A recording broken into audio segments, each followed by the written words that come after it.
नमस्कार। हिंदी की online class में आपका स्वागत है। आज हम 11वीं कक्षा का श्री गणेश करने जा रहे हैं। अपनी ये पहली क्लास होगी।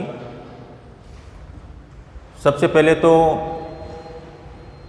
10वीं कक्षा उत्तीर्ण कर 11वीं कक्षा में प्रवेश लेने वाले सभी विद्यार्थियों का मैं हार्दिक अभिनंदन और स्वागत करता हूँ और आपके भविष्य की उज्जवल कामना मैं करता हूँ। सबसे पहले बात करते हैं अपने 11वीं कक्षा के पाठ्यक्रम की। और इस बार पाठ्यक्रम में पूर्ण रूप से बदलाव कर दिया गया है। 11वीं का जो पहले अपना पाठ्यक्रम राजस्थान माध्यमिक शिक्षा बोर्ड का हुआ करता था, उसकी जगह अब एनसीईआरटी का पाठ्यक्रम कर दिया गया है। तो अब पूरे देश में समान पाठ्यक्रम होगा, एक ही पाठ्यक्रम होगा। 11वीं कक्षा जिसके अंदर अपन बात करेंगे हिंदी विषय की, तो हिंदी विषय में ग्रामर के जो टॉपिक थे उनमें बहुत कुछ बदलाव किया गया है और इस बार एक अलग से किताब लगाई गई है जिसका नाम है अभिव्यक्ति और माध्यम। अभिव्यक्ति और माध्यम, अभिव्यक्ति और माध्यम। ये अभिव्यक्ति और माध्यम जो किताब है बहुत ही अच्छी किताब है। अपने व्यवहारिक जीवन में काम में आने वाली बातें हैं वो इसमें बताई गई हैं कि जैसे अपने समाचार पत्र हैं, समाचार पत्र कैसे, अखबार कैसे लिखे जाते हैं, आपके टेलीविज़न के ऊपर समाचार कैसे लिखे जाते हैं, रेडियो पर समाचार कैसे लिखे जाते हैं, इंटरनेट के ऊपर किस प्रकार से समाचारों को अपन प्रेषित कर सकते हैं, आदि के बारे में विस्तार से इनके अंदर जानकारियाँ दी गई हैं। तो बहुत ही अच्छी किताब है और अपने व्यवहारिक जीवन में काम में आने वाली है। और दूसरी चीज़ ये है कि आगे की जो कंपटीशन एग्ज़ाम, जो प्रतियोगी परीक्षाएं होंगी, उन प्रतियोगी परीक्षाओं के अंदर भी ये काफ़ी महत्वपूर्ण पुस्तक है। तो अपने इसके बारे में आज कुछ टॉपिक हैं अपना, उसके ऊपर अपने विस्तार से अध्ययन करेंगे। तो आज अपना जो मुख्य बिंदु है वह अपना मुख्य बिंदु रहेगा भाषा का। भाषा के बारे में आज अपन पढ़ेंगे।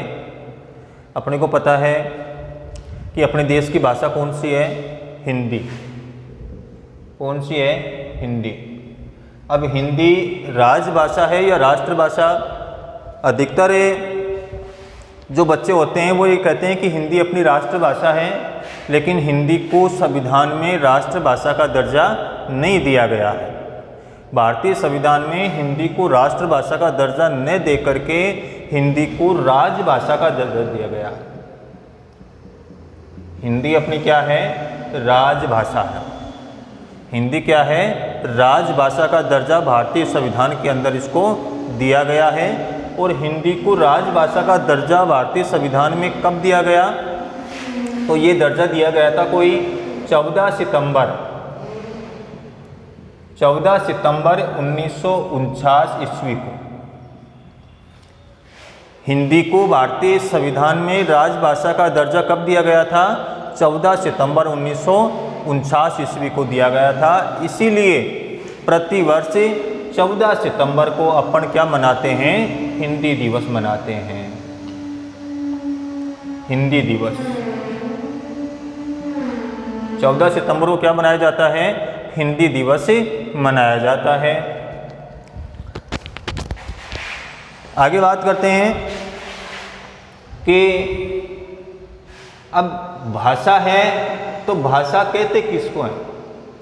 सबसे पहले हमारे मन में यही विचार आते हैं कि भाषा किसे कहते हैं? तो भाषा कहते हैं कि व्यक्ति के मन के भावों को, व्यक्ति के मन के भावों को प्रकट करने वाला जो माध्यम होता है वह क्या कहलाता है? भाषा। या मन, व्यक्ति अपने भावों को जिस माध्यम के द्वारा व्यक्त करता है उसे क्या कहते हैं? भाषा कहते हैं। हमारे मन में जो कुछ भी चल रहा है उस चीज़ को जब हम बाहर प्रकट करते हैं तो जिस साधन के द्वारा अपन उसको बाहर प्रकट करते हैं, समाज में उसको प्रकट करते हैं, वह माध्यम क्या कहलाता है? भाषा कहलाता है। तो व्यक्ति के मनोभावों को जिस माध्यम के द्वारा प्रकट किया जाता है उस माध्यम को क्या कहते हैं? भाषा कहते हैं। क्या कहते हैं? भाषा कहते हैं। अब एक प्रश्न बनता है इसका, क्योंकि ये जो आपकी पुस्तक होगी वो सारे प्रश्नों के ऊपर ही आधारित होगी। तो एक इसका प्रश्न है कि भारत की भाषा, उपभाषा एवं बोलियों का परिचय दीजिए।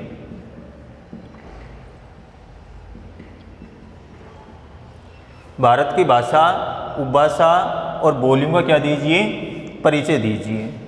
तो भाषा एक विस्तृत क्षेत्र के अंदर बोली जाने वाली क्या कहलाती है? भाषा कहलाती है। और बोली क्या होती है? सीमित क्षेत्र में भाषा और एक होती है बोली। देखो इन दोनों में भी अंतर होता है, भाषा और बोली में भी अंतर होता है।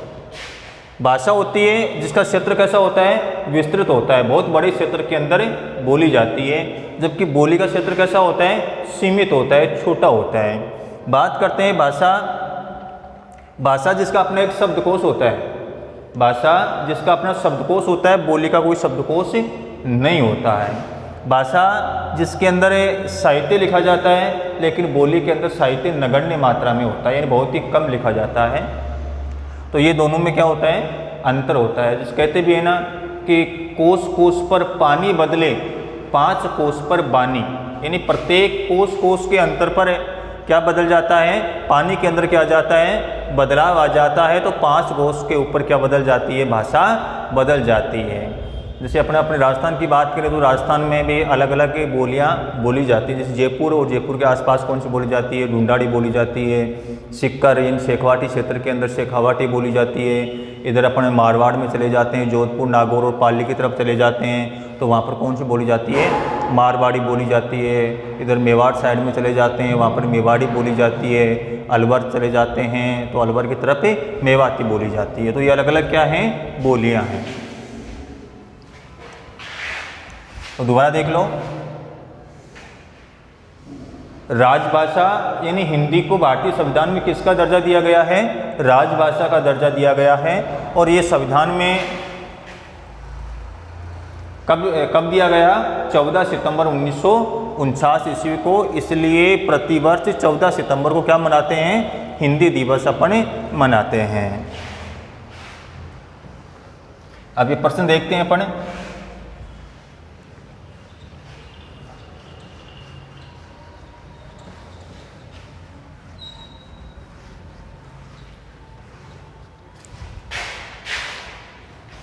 पहली भाषा, और भाषा कितनी है? एक। कौन सी है? हिंदी। भाषा एक ही है, कौन सी है? हिंदी। उसके बाद बात करते हैं उपभाषा, और उपभाषा कितनी है? 5। उपभाषाएं कितनी हैं? पूरा भारत देश है, उस पूरे देश के अंदर एक भाषा से काम नहीं चल सकता, इसलिए भाषा को किस में विभाजित कर दिया? उपभाषाओं के अंदर इसको विभाजित कर दिया, इन उपभाषाओं में इसको बांट दिया। तो उपभाषाएं कितनी हो गई? 5। और इन 5 उपभाषाओं को किस में विभाजित कर दिया? बोलियों में। किसमें? बोलियों में। और बोलियां कितनी हैं? 18। तो अपन कह सकते हैं कि भारत में एक भाषा, 5 उपभाषा और उसकी कितनी बोलियां हैं? 18 बोलियां हैं। अब भाषा तो हो गई, एक कौन सी? हिंदी हो गई। अब बात करते हैं 5 उपभाषाएं कौन कौन सी हैं। तो पहली जो उपभाषा है वो है पूर्वी हिंदी। पूर्वी हिंदी पहली उपभाषा कौन सी बेटा? पूर्वी हिंदी। और पूर्वी हिंदी के अंदर कौन कौन सी बोलियां बोली जाती हैं? वो बोलियां हैं आपकी अवधी, बघेली और छत्तीसगढ़ी।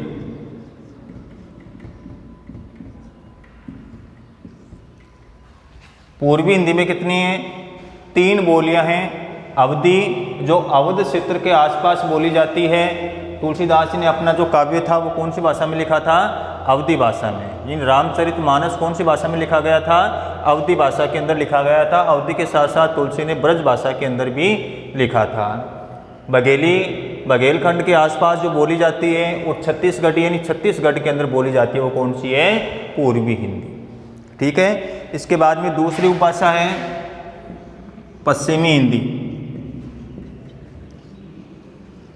पश्चिमी हिंदी। और पश्चिमी हिंदी की जो प्रमुख बोलियां हैं वो है ब्रज, खड़ी बोली, और खड़ी बोली का दूसरा नाम है कोरवी। बांगरू, बांगरू का दूसरा नाम है हरियाणवी। बुंदेली और कन्नौजी। ये आपकी पश्चिमी हिंदी की आ गई। पश्चिमी हिंदी में ब्रज बोली जाती है। सूरदास का पूरा काव्य कौन सी बोली के अंदर लिखा गया है? ब्रज के अंदर लिखा गया है। खड़ी बोली है जिसका दूसरा नाम क्या है? कोरवी है, जो दिल्ली और उसके आसपास के क्षेत्रों के अंदर बोली जाती है। बांगरू जो हरियाणा के अंदर बोली जाती है, जिसका दूसरा नाम क्या है? हरियाणवी है। ये बुंदेली जो बुंदेलखंड के आसपास बोली जाती है, और कन्नौजी है वो कन्नौज क्षेत्र के आसपास बोली जाती है। तो पश्चिमी हिंदी इसमें कितनी हो गई? 5 बोलियां हैं। पूर्वी हिंदी कितनी है? 3 हैं। इसके बाद में तीसरी उपभाषा की बात करते हैं, और तीसरी है आपकी पहाड़ी। ये जो पहाड़ी क्षेत्र आपका हिमाचल प्रदेश है, उत्तराखंड है, उनके अंदर कौन सी बोली जाती हैं? जहाँ पर सबसे अधिक पहाड़ी क्षेत्र होता है वहाँ की प्रमुख बोलियाँ कौन कौन सी हैं? गढ़वाली, कुमाऊनी और मंडियाली।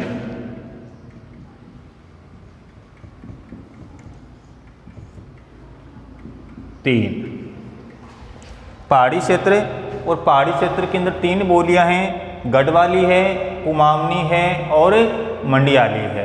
इसके बाद में चौथी आती है आपकी बिहारी, और बिहारी के बारे में आप जानते होंगे। बिहारी की सबसे प्रमुख कौन सी है? भोजपुरी। भोजपुरी गाने बहुत सारे आते हैं, संगीत आता है। भोजपुरी है, मैथिली है, जिसके अंदर श्री कृष्ण से संबंधित पद लिखे गए थे विद्यापति के द्वारा, और एक है मगही।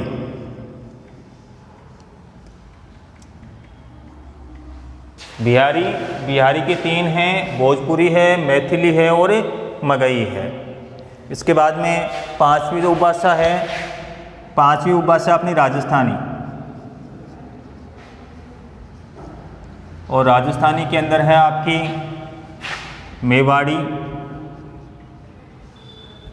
मारवाड़ी, मेवाती और हाड़ौती।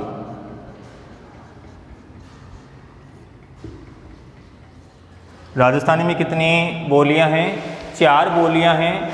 मेवाड़ी यानी मेवाड़ क्षेत्र, प्राचीन समय का मेवाड़ यानी आपका उदयपुर, आपका राजसमंद, और राजसमंद के साथ आपका चित्तौड़गढ़, इनके अंदर कौन सी बोली जाती है? मेवाड़ी बोली जाती है। और मेवाड़ का प्रमुख केंद्र कौन सा हुआ करता था उस समय? उदयपुर। मारवाड़ी और मारवाड़ क्षेत्र, प्राचीन समय का मारवाड़ क्षेत्र, मारवाड़ का प्रमुख केंद्र कौन सा था? जोधपुर। जोधपुर के साथ साथ ये बोली जाती है पाली में, पाली के साथ नागौर के अंदर भी मारवाड़ी बोली जाती है।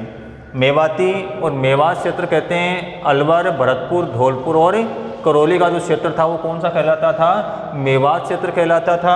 और हाड़ौती, अपने राजस्थान में हाड़ौती क्षेत्र है, कोटा, बूंदी, बारां और झालावाड़ का जो क्षेत्र है वो कौन सा कहलाता है, हाड़ौती क्षेत्र कहलाता है।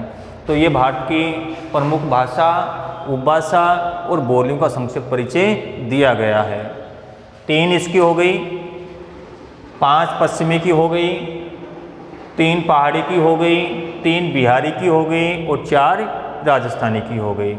दोबारा देख लो एक बार, पूर्वी हिंदी जिसके अंदर 3 बोलियां हैं, अवधी है, बघेली है और छत्तीसगढ़ी है।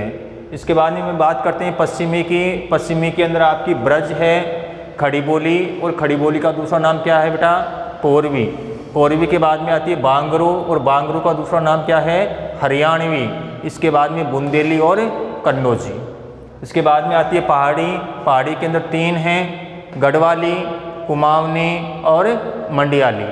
इसके बाद में बिहारी, बिहारी की है भोजपुरी, आपकी मैथिली और मगही। इसके बाद में राजस्थानी, राजस्थानी की 4 हैं, मेवाड़ी है, मारवाड़ी है, मेवाती है और हाड़ौती है। इसलिए भारत में एक भाषा, 5 उपभाषा और कितनी बोलियां हैं, 18 बोलियां बताई गई हैं। ये अपना एक प्रश्न कंप्लीट हो चुका है, पूरा हो चुका है। आगे की वीडियो में अगले बिंदु के ऊपर चर्चा करेंगे। धन्यवाद। जय हिंद।